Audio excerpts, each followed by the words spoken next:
خفا بھی تھا اگر کہیں ہو۔ من الشیطان الرجیم بسم اللہ الرحمن الرحیم حتی اذا جاء احدهم الموت قال رب ارجعون لعلی اعمل صالحا فیما ترکت کلا انها کلمۃ هو قائلها ومن ورائهم برزخ الی یوم یبعثون فَإِذَا نُفِخَ فِي الصُّورِ فَلَا أَنْسَابَ بَيْنَهُمْ يَوْمَئِذٍ وَلَا يَتَسَاءَلُونَ فَمَنْ ثَقُلَتْ مَوَازِينُهُ فَأُولَئِكَ هُمُ الْمُفْلِحُونَ وَمَنْ خَفَّتْ مَوَازِينُهُ فَأُولَئِكَ الَّذِينَ خَسِرُوا أَنفُسَهُمْ فِي جَهَنَّمَ خَالِدُونَ تَلْفَحُ وُجُوهَهُمُ النَّارُ وَهُمْ فِيهَا كَالِحُونَ الم تکن آیاتی تتلی علیکم فکنتم بہا تکذبون قالوا ربنا غلبت علینا شقوتنا وکنا قوما ضالین ربنا اخرجنا منها فإن عدنا فإنا ظالمون قال اخسئوا فيها ولا تكلمون إنه كان فريق من عبادي يقولون ربنا آمنا فاغفر لنا وارحمنا وأنت خير الراحمين فاتخذتموهم سخريا حتى أنسوكم ذكري وكنتم منهم تضحكون إني جزيتهم اليوم بما صبروا أنهم هم الفائزون قال كم لبثتم في الأرض عدد سنين قالوا لبثنا يوما وبعض يوم فاسأل العادين قال إن لبثتم إلا قليلا لو أنكم كنتم تعلمون أفحسبتم أنما خلقناكم عبثا وأنكم إلينا لا ترجعون فتعالى الله الملك الحق لا إله إلا هو رب العرش الكريم ومن يدع مع الله إلها آخر لا برهان له به فإنما حسابه عند ربه إنه لا يفلح الكافرون وقل رب اغفر وارحم وأنت خير الراحمين۔ سورہ المومنون کی آیات میں نے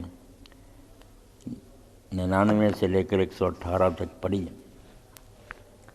عجیب اتفاق ہے کہ میں پہلے انہی آیات کے بارے میں سوچ رہا تھا کہ اس کا درس دوں، اب قاری صاحب نے سورہ الحاقم التکاثر پڑھی اور یہاں آنے سے پہلے برادرم ڈاکٹر کفایت اللہ صاحب نے بتایا کہ ان کے بھانجے کی شادی تھی اور عین ولیمہ کے دن اس کی والدہ کا انتقال ہو گیا، وہ مرحومہ ہو گیا ولیمے کے دن، اور ابا جی جو تھے 4 سال پہلے ہی فوت ہو گئے۔ تو میں نے یہ سمجھا کہ ہم جو سمجھتے ہیں کہ اس کائنات میں کوئی اتفاق اور حادثہ، ایسا نہیں ہے۔ وَكَانَ قَدْرُ اللَّهِ قَدْرًا مَقْدُورًا، ہر شے جو ہے نا وہ پہلے اللہ کے پلان میں ہے۔ میرے ذہن میں بات تھی، وہی تلاوت ہوئی، وہی پھر سارا معاملہ سامنے آ گیا کہ انسان کی سب سے بڑی بدبختی اور بد نصیبی یہ ہے کہ وہ وقت کی قدر نہیں پہچانتا۔ زندگی جو ہے نا اس کی جو اصل قدر ہے وہ اس کے ذہن میں نہیں، اس کو وہ سمجھتا کہ یہ میں بس گزارنے کی چیز ہے، جس طرح گزر جائے عیش و عشرت میں، سمجھتا نہیں کہ اس کا ایک ایک لمحہ، ایک ایک دقیقہ اور ثانیہ سیکنڈ قیمتی ہے۔ یہ ایسے جواہر اور موتی ہیں جو ہمارے ہاتھ سے نکلتے جا رہے ہیں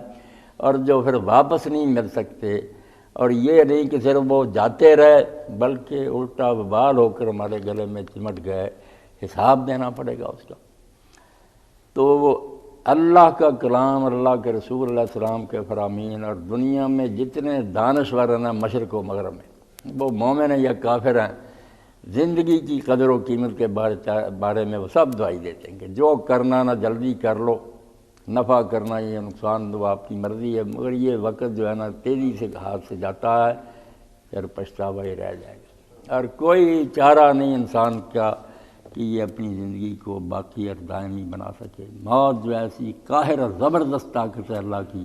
کہ یہ کسی کو نہیں چھوڑتی۔ بالکل کہنے والے نے سچ کہا کہ یہ باغ جو ہے نا دریں گلستاں بہارو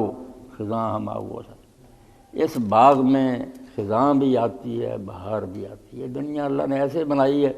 کبھی بہار ہوتی ہے، پھول کھلے ہوئے ہیں، بلبلیں چہچہا رہی ہیں، پھل ہیں، تر و تازہ درخت، کبھی جاتے ہیں پتے جھڑ گئے، کوئی بلبل نظر نہیں آتی، پھول بکھر گئے۔ دریں گلستاں بہار و خزاں ہما گوشس،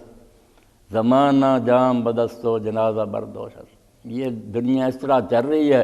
کہ ایک ہاتھ میں خوشی کے جام ہیں، پی رہے ہیں لوگ، دوسری طرف کندھوں پر جنازے اٹھائے جا رہے ہیں۔ تو یہ دنیا عبرت کی جگہ ہے۔ مولانا ثناء اللہ رحمۃ اللہ علیہ اپنی تفسیر میں اس شعر کو انہوں نے بہت بار لکھا، دہرایا، جگہ دل لگانے کی دنیا نہیں ہے، یہ عبرت کی جا ہے، تماشا نہیں ہے۔ اگر آدمی سلطان زمان بھی ہو گیا، بادشاہ ہو گیا، ساری دنیا کی طاقتیں ہاتھ آ گئیں، کیا بنے گا؟ موت آئے گی، سب ڈاکٹر حکیم سرانے کھڑے ہوں گے، کوششیں ہو رہی ہوں گی، بیٹھے کول دے کول طبیب رہنے، جند نہیں حکیم دو پھڑی رہنے، دارو بوٹیاں لاکھ علاج کر لے، جند وچ وجود نہیں بڑی رہنے۔ موت کے فرشتے میں نے پنجہ مارنا، نکال کر لے جانا، اور پھر انسان نے صرف پچھتانا ہے، رونا ہے، چیخنا ہے کہ مجھے دوبارہ وقت دیا جائے۔ جو زندگی عیاشی میں گزار دی، اللہ سے غفلت میں گزار دی، سمجھانے والے سمجھاتے رہے، کوئی عقل سے کام نہیں لیا، پھر روئے گا کہ دوبارہ اللہ دنیا میں مجھے اب بھیج، میں اب جو کام نہیں میں نے کیے نا وہ نیکیاں کروں گا، برائیاں چھوڑوں گا۔ تو اللہ کا کلام ایک جگہ یہ مضمون نہیں، بار آتا جھنجھوڑتا کہ پھر کیا ہوگا، کون مانے گا تیری یہ بات، تیری چیخو پکار پر کون کان دھرے گا، یہ بکواس پھر نہیں سنی جائے گی، کچھ نہیں بنے گا، اب وقت ہے، سمجھ جاؤ، جو کرنا ہے کر لو، ورنہ آنکھیں کھلیں گی تو تمہیں یہ پتہ چلے گا کہ یہ سب خواب و خیال تھا جو ہم دیکھ رہے تھے۔ جیسے خواب میں آدمی دیکھے میں محل میں ہوں، تخت ہے، بیٹھا ہوں، ملازم کریں، آنکھ کھلتی ہے وہاں کچھ بھی نہیں ہوتا۔ جب آنکھ کھل گئی تو نہ زیاں تھا نہ سود تھا، وہاں نہ نفع نہ نقصان، کچھ بھی نہیں پلے ہوتا، آدمی خالی جہاں سے چلا جاتا۔ تو اللہ رب العالمین فرماتے ہیں حتیٰ اذا جاء احدهم الموت، یہ لوگ شرارتیں کرتے رہتے ہیں، گمراہی میں غرق رہتے ہیں، دین کی طرف کان نہیں دھرتے، مگر جب ان میں سے کسی کی موت کا وقت آتا قال رب ارجعون، اب پردے اٹھتے ہیں، فرشتے نظر آ جاتے ہیں۔ اللہ کے رسول علیہ السلام کی بڑی لمبی حدیث ہے جو آپ نے ایک قبر کے کنارے پر بیان فرمائی، دیر سی دفن ہونے میں، وہاں آپ بیٹھ گئے، قبر کھود رہی تھی، برائے ابن عازب آپ نے لمبی سنائی، وہ ساری سننے کے قابل ہے، کیا ہوتا اور کس طرح، مگر زندگی میں کیا ہوتا آخری لمحے۔ فرماتے ہیں اللہ کے رسول علیہ السلام فرشتے آتے ہیں، ایک فرشتہ نہیں جان قبض کرنے کے لیے، ایک تو یہ غلط فہمی کہ لوگ سمجھتے ہیں ایک ہی ملک الموت ہے، اور اس سے آگے پھر یہ نتیجہ نکالیا کہ جب ایک ہی ملک الموت، یار یہ اتنی دنیا میں لوگوں کی موتیں ہوتی، وہ جانیں قبض کرتا، اگر وہ حاضر ناظر ہو سکتا تو رسول اللہ کیوں نہیں حاضر ناظر؟ غلط بات پر غلط بات کی بنیادیں رکھتے گئے۔ کون کہتا کہ ایک فرشتہ؟ ملک الموت کے تحت بے شمار فرشتے ہیں، تتوفاہم الملائکہ، ان کی ٹیمیں لشکر ہیں اس کے ماتحت۔ تو اللہ کے رسول علیہ السلام فرماتے ہیں پوری گارد آتی ہے، انسپیکٹر ہوتا ہے، اس کے ماتحت ہوتے ہیں، وہ اتنی دور بیٹھ جاتے ہیں کہ نظر آتا ہے اس مردے کو، بیٹھے ہوئے ہیں فرشتے، ایک آتا ہے اس کے پاس رومال ہوتا ہے، اگر وہ نیک ہوتا ہے، جنت کی خوشبو میں بسا ہوا، وہ سنگھاتا ہے، اللہ کا سلام اسے کہتا ہے، کہتا ہے اپنے رب کی طرف چل، تیرا رب تجھ پر راضی، تو اس پر راضی ہے، خوشی خوشی چل۔ روح کو قبض کرتا ہے، رومال میں لپیٹتا ہے، پھر وہ دوسرے سپاہی آگے آتے ہیں، وہ اس کے ہاتھ سے لے لیتے ہیں، آسمان کی طرف جاتے ہیں، دروازے کھلتے جاتے ہیں، ساتھ آسمان پر کے اللہ کی بارگاہ میں حاضر ہوتے ہیں، اس کی رپورٹ درج کراتے ہیں، حکم ہوتا ہے علیین میں اس کا نام درج کر دو۔ علیین کوئی جگہ نہیں جہاں روحیں رہتی، وہ دفتر ہے، ریکارڈ روم ہے، اس کا اندراج کر دو اور واپس لے جاؤ زمین پر ہی، وہاں ان سے ہی میں نے اس کو پیدا کیا، وہاں سے ہی دوبارہ اٹھاؤں گا۔ اور برے کی روح لے کر چڑھنا چاہتے ہیں، حکم ہوتا نہیں، اس کے لیے آسمان کے دروازے بند ہیں، نیچے پھینکو، ساتھی زمین کے نیچے۔ تو شکلیں جو ہے نا، ان اچھے آدمی کے لیے فرشتوں کی شکلیں، خوش چہرے، مسکراتے ہوئے جیسے استقبال کرتے ہیں، دوسرے کے لیے ڈراؤنی شکلیں، بدبودار رومال، ہیبت ناک،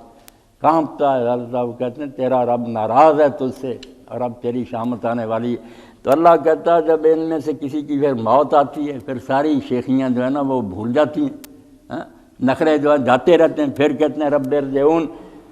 رب ہمیں دوبارہ مہلت دے، وقت دے کہ ہم لعلی اعمل صالحا فیما ترکت، جو نیکیاں ہم نے نہیں کیں وہ ان کے لیے موقع دے، ہم اب اچھے کام کریں گے، مال بھی خرچ ٹھیک کریں گے، اپنی جانیں بھی قربان کریں گے دین کے لیے۔ کلا، اللہ کہتا ہے ہرگز ایسا نہیں ہو سکتا، کون یہ بات مانے گا؟ یہ بات ہونے والی نہیں ہے۔ انہا کلمۃ ہوا قائل ہوا، یہ بات ہے جو یہ اپنے منہ سے بکتا رہے گا، سنے گا کوئی نہیں۔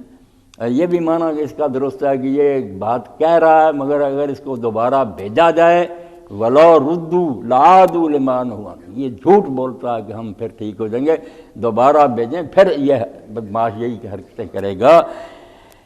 وَمِن وَرَائِهِمْ بَرْزَخٌ إِلَىٰ يَوْمِ يُبْعَثُونَ، اب واپس کی بات غلط ہے، واپس نہیں ہو سکتی، جان قبض ہے۔ اب ایسی دنیا میں چلے جاؤ گے تم کہ تمہارے آگے ایک پردہ ہو جائے گا قیامت کے دن تک۔ برزخ کوئی دنیا نہیں، برزخ پردہ، پردے کو کہتے ہیں برزخ، کہ اب ایک رکاوٹ کھڑی کر دی گئی ہے، اب دوبارہ دنیا میں تمہاری واپسی نہیں ہو سکتی۔ یہ جو ہے نا کہ نیکیاں کرنے کے لیے دوبارہ چانس ملے، یہ کوئی نہیں۔ بطور معجزہ کسی کو زندہ کرو اور دوبارہ مار دوں، الگ بات ہے، یہ چانس نہیں اب ملے گا کہ موقع دیا جائے کہ دوبارہ امتحان دے لو، ختم ہے قصہ۔ اب تمہارے آگے نا بیریئر لگا دیا گیا، تم واپس نہیں دنیا میں جا سکتے، اب یہاں ہی رہو گے قیامت تک۔